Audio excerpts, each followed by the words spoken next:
Yun, sa mga may CVT dyan, no? Dalhin nyo sa akin. Ito yung gustong gusto kong nililinis. Yan, no? Yung mga ganyan, no? Ito yung 20K Odo. First time niyang ma-CVT, okay? So, yun, no? Ako naman. Sobrang kapal ng dumi. Pero mamaya, papakita ko sa inyo yan kung paano o kung gaano kakintab, no? Babalik natin sa dating kulay yan, okay? Sa dating yung parang brand new, no? Yung dating nung motor, okay?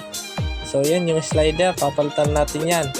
Sasabay na rin natin yung belt niya, no? Yung tinatawag na beaver, okay?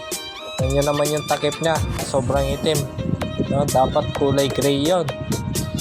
Yung pulley maitim, yung bola, oh, bawat isang hawakan ko, no, nangingitim yung kamay ko. Pero yun, lilinisin natin mabuti yan. Shoutout na lang po kay madam, okay?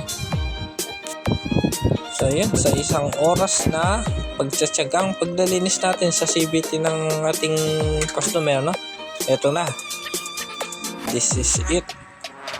Ayan, no, sobrang linis na, no, makintab na. Oh, wala na sumasabit sa kamay ko. Makaswelo ya in customer pag makanyan in pamag obrata mo na. Yan, oh, pati clutch. Okay, lahat nilinis natin, no? Sinimot natin lahat ng dumi. Kahit singit-singit na dumi, tinanggal natin. Ayan, oh, isa-isa natin. Pati yung kaloob-looban nung torque drive, malinis yan. Tanggal lahat ng grasa. Okay, babaguhin natin yung grasa. Ayan po yung maitim kanina, oh. Yung sa may takip nya, litaw na yung nakasulat sa loob. Ayan, oh. So yun, shoutout ulit kay madam, no? Sana satisfied kayo sa service, no? Ayan, oh, makintab na. Kahit aplusin mo pa ng kamay yan, wala na sasabit na dumi. Okay, ayan lang naman yung nakuha natin, no?